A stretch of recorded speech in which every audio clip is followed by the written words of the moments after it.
Welcome back to the channel, everyone. We're going to get straight into a big Q&A video. So I've asked the guys in my Discord group to give me a bunch of questions. Should be a pretty long one and covering all bases here. So we'll go through a bunch of them now. We're going to start with Iron Will, who's asked, how should we navigate our guns and our trades during Origin and the buy period? So I did a video a while ago on the Origin buy schedule and going through all the teams and the types of players that you want to think about, some of the mid-tier guys, and obviously where their buys are. So these first 8 teams have got that buy in round 13, and you've got the other guys in 17. Something to think about is your guns are only going to miss 2 games this year. So in previous years, they'd miss sort of 3 at a minimum, and then there's a chance they get rested over that period just because it's pretty hectic. But with this one here, we've got the Origin after round 13. You've got it after round 15 and also 17 there as well. So during that middle one, there's also the international games. But remember, during that middle week, there's a complete week off for NRL and just to play those international and that Origin game there. So a little bit different this year. I wouldn't be too stressed about your guns, given the fact they should only miss those 2 games, so the round 13 and 17, and the non-Origin guys will still miss that one when they have a normal bye schedule. So yeah, that's not as much to think about this year in terms of that, but your strategy in terms of trades this is why we talk about, if you've got a decent team at the start, try not to rage trade or to trade some guns or some guys that are doing okay. Just think about maybe trying to use just one a week for the first few, or if your team struggle, like had a pretty bad start and you made a few mistakes, then changing it over the first couple of weeks, making those 2 trades each week, and then trying to slow it down a little bit, because for round 13 there's a bunch of guys with buys. You want to be getting a lot of these guys with the who will be playing in that round, and then being able to bring in a bunch of these guys that are our guns back in close to round 17. So you're thinking of guys like Tohu Harris, bringing them back in. Sean Johnson will be there. Depends if Reynolds or Cody Walker play. These types of guys there who aren't going to be playing Origin but will be there ready to go. So you have four trades to be able to use in round 13, 15, and 17. So I'd probably think about just using the bulk of them, 3 to 4 in round 13 and 17, and covering for some of those trades, not using as many earlier in the year, which would be important. So I hope that helps with that question. All right, I got a question from Scratch Rational. So SST, so Takiaho, worried about his minutes, scored well due to goal kicking try assist, but didn't get the minutes that I expected. Yeah, so Collins got some extra minutes this game, and we've seen in the past that the Roosters will shuffle their minutes around, and some of the guys will get more than others in certain weeks, and you see that with Takiaho a lot.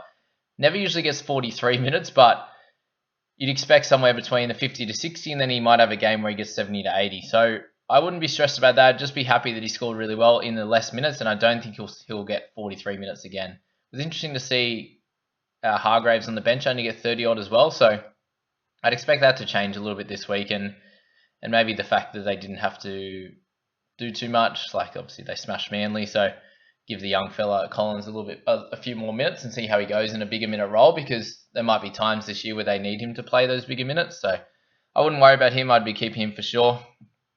Do I keep Lodge for 2 to 3 weeks? He's injured, or trade him? So he's now going to break even at 39, and that causes some issues for him to make money. We were hoping he would score somewhere between 40 and 50 and make a lot of cash there, around that 100k or so, and score well for our teams. But with him being out for that period of time, he's not going to be a keeper. I don't think he's going to make you a lot of quick money. And with a bunch of cheaper guys around that can make you that money and score well during this period, I'd suggest trading him. And that's a similar thing to someone like Kelly. The only difference with him is the fact that he is a good chance of becoming a keeper. He got 30 in all base stats, and if Titans start to play pretty well like they did the back end of last year, he should become closer to a keeper. So I'd be more inclined to hold Kelly than I would be Lodge at this stage. What are the cash cows coming out after round 1? Pain in the ass, said that one. So just have a look into my Lodge video that I posted. There'll be a fair bit of help there. But some other guys, it was most of the guys we'd already thought about, like the Dane Laurie, the Little, Watson, these types of players. Not many of the outside backs did too well. You got guys like Momorowski and Opacek who did fairly well. In the halves, there's not really many cheapies. It's more through those middle forwards with Alvaro, Leniu, these types of players with that one. Next one is from the Skux Keanu Carew. Is trading for CHN a good idea considering Lodge is out? So Corey Harawira is not playing at this stage, so don't pick him up. From Ridos, the Troller pickup looks like a tackle bus machine. Yes, this is what he looks like when he does really well. He should do well again against Manly, but don't expect scores like that every week. There'll be games where he really goes missing. He doesn't have those general base stats. So if he's not too interested in the game, or they go a little bit more work through the middle and rather than the edges, they scored a fair bit on the edges, and he did really well there. Yes, it was against the Storm and a really good side, but you might expect a good game this week and then a 20 or 30 weeks after. So I wouldn't break up your team to get him in. But if you're struggling in the wing fullbacks, you didn't start with Pappy, Teddy, these types of players and Dane Laurie in there, then he could be a good option for sides. But don't break up your team just to bring him in. Why is everyone panicking to swap out Lodge? There's 24 rounds left and he looks solid. Yeah, so mainly around that money making potential and being able to score. And at this stage of the year, we all do. It's important if your team's struggling and you haven't had a great start, then using those two to four trades over the first couple of weeks can be really important to help you get back in the pack. Yes, there's guys that might have had just a bit of a lower game. If they're a 50-point average player and they got a 43, then I wouldn't stress about those guys because law of averages, they might get a 60 next week and they'll end up averaging 50 and stay at that keeper level.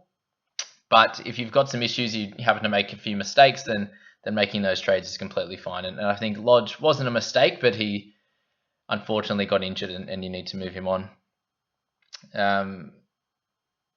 So some people said, Felix said I wanted Leniu anyways and some spare cash before he overtakes Lodge. And having Laurie in my interchange looks better anyway. So yeah, Leniu is a good option to drop that 40k, help him out, bring him in and cash that 40k and use that elsewhere. Is it worth upgrading Farmasili to either Alvaro or Fumayano? No. He got the lowest minutes that I think he could possibly get in that team, and there's only room for upside with him, and he still scored 26. So really good PPM there. The other guys might not score that much. Alvaro had a PPM of like 1.06 or 1.07 to get his 40 in 36 minutes. Fumayano might get moved out of the team. Josh Kerr could come back in the middle. There's so many things to think about, and there's no point I wouldn't call that an upgrade per se. Yes, they might make a little bit more money over the next couple of weeks, but Farmasili might come out and get 40, 45 minutes in the next couple of games and do really well. So not a stress there. Felix asked again, Moylan a pickup? No, I don't think he's a pickup. I think you had to start with him if you're going to. Anyone that's trading in Moylan just makes my skin crawl. But it's like thinking about trading in Orbo, that kind of style where Moylan hasn't had many years at all where he scored well. He got 37 on the weekend and did awesome, and I think that's going to be one of his higher games, unless he scores a bunch of tries or something like that. So they had an easier game against the Dragons. They come up against the Raiders this week, and I could see him making a bunch of missed tackles and not doing as well as he did on the weekend. So no. Question, does Lodge need to be replaced? I think he does, and we've already spoken about the options. Is playing Stefano from the Tigers for a week, is that okay to accommodate being able to get in Latrell? Is that a bad move? Off Ngaui's minutes, is he a must-have for cash cow? All right, we'll start with Stefano. And if you're looking at the makeup of their bench, they only got two forwards at this stage, so you'd expect him to maybe get a few extra minutes. He did get a HIA. He did have a HIA on the weekend, so there's a chance he gets to closer to 40 and doesn't score as poorly as he did at 23. So for him to be a placeholder at around that 30 points or 35 possibly, I think is okay for this week, just so you don't have to blow up your team to bring in just a scorer for 1 week, because it is, he said he's got Lodge and Crichton. So just for 1 week, I think that's completely fine. Off Ngaui's minutes, his minutes are fine, 43, and there's a chance he can get a couple more. What I will say is I think that would be close to his highest score of the year. I'm happy to go out and say that. At 58, I don't see him getting many scores close to that. I do expect him to score maybe close to low 40s, which will still make him some good cash. But at just over 400k, I don't think he's an incredible option at this stage. With so many other guys that are a lot cheaper, and you can upgrade your squad a little bit elsewhere. What else we got? Yeah, is he a must-have? I don't think he's a must-have at all. Is Allen worth keeping? I could go Jay Wallace to Linu, then have enough for Allen to Latrell. Jay Wallace to Linu. Yeah, I really think they're good trades. You're going from Wallace, who might make a little bit of cash, to Linu, who's going to make a fair bit more and will score very similar. And then Allen to Latrell. So I think that's a pretty big upgrade.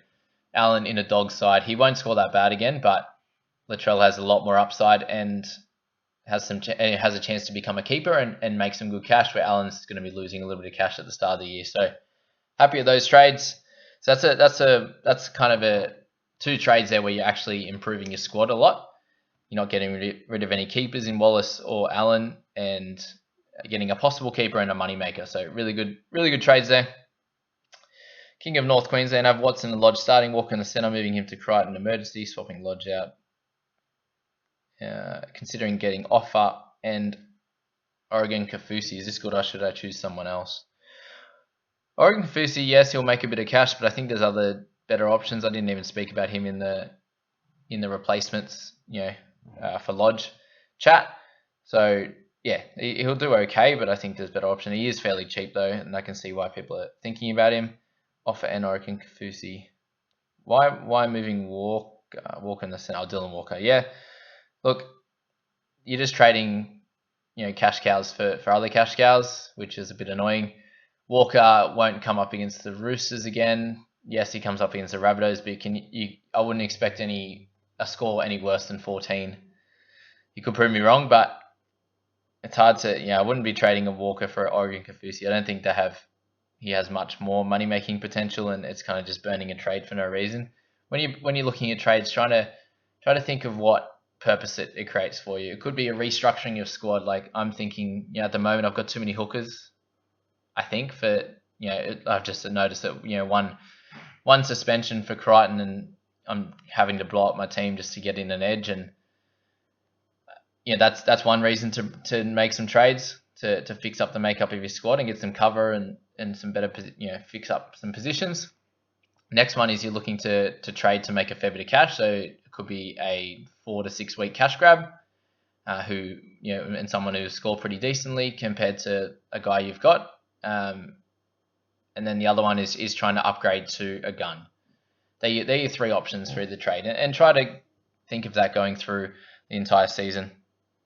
Is trading Welch / Tino to Latrell Mitchell a sideways move? Yes. Mitchell could come out and get 30, and Welch or Tino could get 50 to 60. So, yeah, unless you need a player in the wing fullbacks, which I don't think anyone's short in the wing fullbacks, I think it's a sideways move. All right. Thoughts on starting Linu in place of Lodge and trading Linu to Alvaro? Don't know if I got that wrong. But yeah, Linu starting for Lodge is fine. You should get in the mid-30s, maybe a 40. What should we do if we have Crichton coming up into the weekend? Yeah, a bunch of people are trading him out. Please don't. It's a 1 week suspension. He's an absolute gun. He's got dual position. Please keep him. He's only going to miss 2 games over the origin period, so don't trade him out. What else we got? I have Angus Crichton, Lodge, Lockie Croker. I want Tohu Harris, Linu, and Alvaro. What 2 trades do I make this week? I have to win this week's head-to-head from Yo Keeks. Nice, mate. Crichton you have to keep, so you're not going to bring in Harris this week. You don't have to win this head-to-head this week. There's a lot of rounds for head-to-head, but Lodge and Lockie Croker, Linu and Alvaro, you can do both those trades if you want. Completely fine. Lockie Croker should get around 50 minutes this week, and if last week was anything to go by, he won't be scoring too well. I'm probably expecting another 24. I don't think he'll go that bad again, but yeah, do that. Is Brimson a trade? I've gone Brimson to Latrell and Croker to Alvaro. Brimson is not a trade. Every chance Brimson comes out and gets 60 to 70 against the Broncos this week. Could get 100. Who knows? That's the type of player he is, right? He didn't get to do too much. They were really bad last week, the Titans. So Tino should have a better game. Fafita was sick. He had an infection going into it, so he should be better. They should have a much better go forward and should do much better against the Broncos than they did against the Warriors. So that's a pretty bad trade. If you want Latrell, find another way to get him in, because that's not the way. Cut the losses now on Lolo with a mid-level option with views of getting Crichton in next week, or just going straight for a Tohu Harris this week and leave it. Lolo. He probably wasn't the best option coming into the season, but he won't get a 33 again. It's like Cook. Yeah, he might not get back to his 60s, and same with Lolo, but they're not going to get it in the 30s again. That's my thoughts. They should, at worst be getting in the 40s to 50. And if they're doing that, then they're definitely a trade out. But there's a chance that they go bonkers again. Lolo hardly ran the ball. So yes, they didn't have a lot of ball, and it should become a little bit more even this week. But with Lolo, it's an interesting one. If you have him as a season-long keeper, which I do, but I'd want to be bringing him in at a cheaper price. It's a tough one. If you don't have Crichton at all, then maybe you just hold Lolo, and if he goes bad again, then you can trade him to Crichton.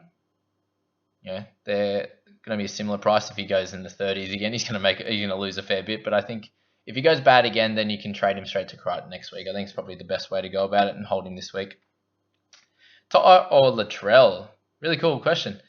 To'o looks great, and I think he's going to average in the mid-50s. I think he's probably a safer bet than Latrell. He's obviously a little bit more expensive than him, so with that one, it's probably a flip of a coin. I'd select the player that you like watching the most. That's an easy way to do it if you're 50-50. All right, Hyper asked the question, will Lamb get more points or should I try and do another cashy like Watson or Brayley? So I don't have either of them. That makes it tough. I have Cleary and Brooks in the halves. Okay, if you already have Cleary and Brooks in the halves, then there's an option for trading him, but is there any other, the question I asked is there any other issues in your squad currently? Lamb. He should get more points, right? 31 was a base. He didn't do anything, so he's going to have attacking stats in a really good Roosters side. So as what we expected going into the season was he'd be averaging in the mid-40s. Probably get a couple more kick meters than he did last week. Plus also some attacking stats on the left-hand side, and everything went down the right. So you'd expect things to move a little bit more back to the left if they've got a more favourable defensive matchup on the other side. So yes, I think he'll score a bit better, but yeah, something to think about. If he has a few bad games, Kiri was very much the dominant half. He really stepped up from what I've seen in the past from him, but I think he's a hold at this stage. Just have a look at it if there's any other issues in your squads, but someone like Watson or Brayley, surely there's another way you can get Watson in. He's fairly cheap. Brayley as well. Have you got any sort of mid-rangers that aren't that great? I'd be trading them first before Lamb at this stage. All right, to Raw94 says, hi Jamie, sitting well after round one. My biggest issues are Roberts and Croker. So Lockie Croker. Both hold and seize until the base price rookie emerges, question mark. I think Verrills comes in at some point. It's a dumb idea to get him this week, even if he's not named. Yes, it's a dumb idea to get Verrills, even if he's not named. He won't be getting the starting job. He might get it for a few weeks if Friend's out, but I wouldn't be getting him. Maybe okay, as I'm sure he'll be back next week and maybe even starting really soon. Yeah, I wouldn't be thinking about him. Roberts and Croker both holds. Yeah, probably both holds, but if you're missing guys like Liniu, I think especially he's probably your number one guy down there. Then if you can trade straight to him for Croker, I would. I'd probably leave Roberts where he is just for a couple of weeks and see what happens. They do have a tough matchup this week, but yeah. Another one about SST from Madman. He should definitely get more minutes, but just made his BE with kicking this week. Yeah, but you're looking ready to be as close to a keeper as possible. So 55 to 60 points. If he gets bigger minutes, then he should get that. So I wouldn't be stressing. Already got asked a Lodge question. Answered a Lodge question. Thoughts on trading Lamb for Milford? Please don't. Milford had one of his better games that he'll have this season. He did get more involved and look much more like he did a couple of years ago, but I think he's someone that you had to start with at that cheaper price. This is just, for me, chasing last week's points, so don't do it. Got the question about explaining trades from Curtis Graham, and I've got that in another video. Awesome. Okay, someone said they were thinking about trading Lodge for replacing him with Kamakamika or Fui. This is from Jake R. I think Fui's going to be a better option. Kamakamika is just too highly priced for me and won't get massive minutes. If there was a bunch of injuries and he had to start and get 50 or so minutes, then I think he's a good option. But got 47 minutes for 37, so you'd want his PPM to be closer to 1, which it's not, unfortunately. Question for me: Armour or Offer? It's a tough one. They're not too far away from each other in price, and I think I'm really happy with how Offer looked, and I'd take a starting player who's going to get a few 5 to 10 more minutes than Armour. Like Armour, he did look good, but he did get a try, so Offa did it mainly with base stats, and he had one of his better games possible, but I think he can average closer to 45 and Armour closer to 35 is my call. What do you think about Milford's round 1? Will he score highly going on from King Nulo? I think he's going to get closer to 40. Is that enough for your team to bring him in? With him being in the 400s, I don't think so. But anyway, who would be the better option for Lodge out of Davey or Colo? I think Davey he has a couple of games last year where he got 80 minutes and got a 52 and a 53. You can see by his stats that he tackles well for minimal misses, and he has a nice tackle bust and an offload in him. So if he's getting 60 plus minutes, I think he has higher upside than Colo. I think Colo will be able to score some more tries than Davey. So he'll be a little bit more roller coaster compared to what Davey might be, which puts Davey just ahead of that for me. And we're not sure how many minutes Colo will get. You'd think somewhere in the 60s, and same with Davey. But yeah, I think Davey's ahead of Gosiewski right now. What else we got? Got a question here. Anyone have Peachy? He's a pretty decent option, especially in those centers. What else we got? All right. Any other questions? Hey Jamie, I've been seeing a lot of posts saying Croker is now a must trade, seeing his cast on the bench. Is he a trade? Keen to know your thoughts from Hanzo the God. He's not exactly a trade, but he can't go worse than what he did on the weekend. They got smashed, so a bunch of missed tackles there. He didn't get a chance to run the ball or anything, so you probably want to look at him again. If he plays well, then he might be able to get some good minutes. There's a chance that Foran doesn't play, so Cuss might go into number 6. They also have Schuster there waiting in number 18 jersey, so a few interesting things to think about. Cuss could also come into the starting side for Croker, so at his price, you can hold him for the week and not get burnt, but he's someone I'd be looking to move on in the next bunch of weeks. And with him, it was bringing him in hoping that, well, we think he would get the 80 minutes. He did get the 80 minutes, but you'd be hoping for at least a 40 score, and he didn't, unfortunately, get that, and doesn't look like he's going to be a long-term option for him. But what do we got here? Watching the Roosters game, I could help but think that Crichton is playing the same role as Cordner was last year. Tupanua running the same lines as Crichton. Do you think he has some upside? I think he has some upside. I think he's going to average somewhere in the 40s, though. We look at his past 80-minute games, and he hasn't had an incredible time of scoring really well. Yes, he's only young, so he might have taken a step up in his game, and he looked pretty good on the weekend, but all their traffic went down the right-hand side. So, last year it was spread between the both. You'd expect that again. Yes, Kiri's playing more on the right, but they also found a lot of holes on their left-hand side edge defense for Manly, and you can see why Davey's coming into that squad for that reason. But you can expect them to spend a little bit more time on the left, and I wouldn't be stressing about Crichton. He's a gun. Well, Jamie, when should we trade our cash cows out during the season, and how do we do that? So 6 weeks is what it takes for a rolling lockout. 5 to 6 weeks is what you'd be rolling lockout, rolling average. So 5 to 6 weeks is what you'd be looking at for a cash cow to reach their peak. All right, that's the best sort of way to look at it, and then you can trade them out at that point. So that's usually when they're break even, or if they're just have a look at someone like Jaden Brayley, has a break even at -1. He might get 40s and 50s over the next 5 weeks. So his break even is going to slowly come up as his price rises. So his price is going to go up. He might end up closer to 600, for example. Then what he's scoring each week will be equal to his break even, and that's you can keep them in as a nice scoring player if you need to, if you've got other issues in your team, or that's a good time to cash them on and get the next cash cow. So drop down in price, or you can bring them up to a keeper. So that's the best way to do that. But yeah, just follow a few pages with break evens, and it tells you on that footy statistics as well, which will pop up now. So Davey's got his break even at 25, for example, and just follow that with guys and see where they're at. If you need them for a scoring player, then keep them. If not, then you can trade them out. All right, last few guys. Roosters with Friend out, who are likely to be a long-term hooker replacement, Verrills or Lussick or someone else. So definitely be Verrills if Friend is out long-term, but he's not out long-term, so don't worry about that one. Could Butcher be a good 50-point 1 week option for the draft fantasy when looking for a Clayton replacement? Yeah, he should score 50. Usually does when he gets the 80-minute roll or close to it. So if you want to pop him in and out, I wouldn't be putting Crichton in in the player wheel though of other guys to pick up, especially. So try and bring someone else in for this trade someone else out for him this week. And hands of the god, my last question: is the approach to fantasy different when your main competition is a head-to-head league? Yes, it is a little bit different.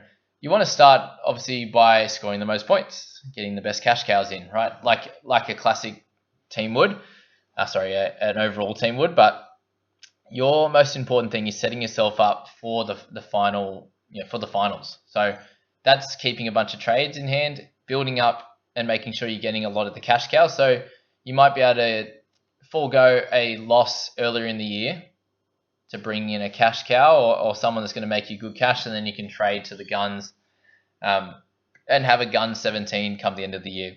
Buy rounds you don't want to think about too much, so I wouldn't be trading too heavily through them and making sure that you're keeping those cash cows, whereas a classic overall team might look to move on a guy that's getting close to his peak in price, or moving on a mid. Even some keepers get moved on during the buy period just for team makeup standpoint. So I would be keeping your team fairly steady through those buy rounds, because your head-to-heads are probably going to have buy rounds too. So just think of that. That's going to be really important for you thinking about head-to-head. But there you go, guys. If you're enjoying these videos, hit that like button. If you like getting advice from me that I don't use myself and laughing at my team, then hit that subscribe button as well, and we'll keep these videos rolling. And as I said, I hope I'm able to help you improve as a coach, and we'll see you in the next one, guys. Good luck this week.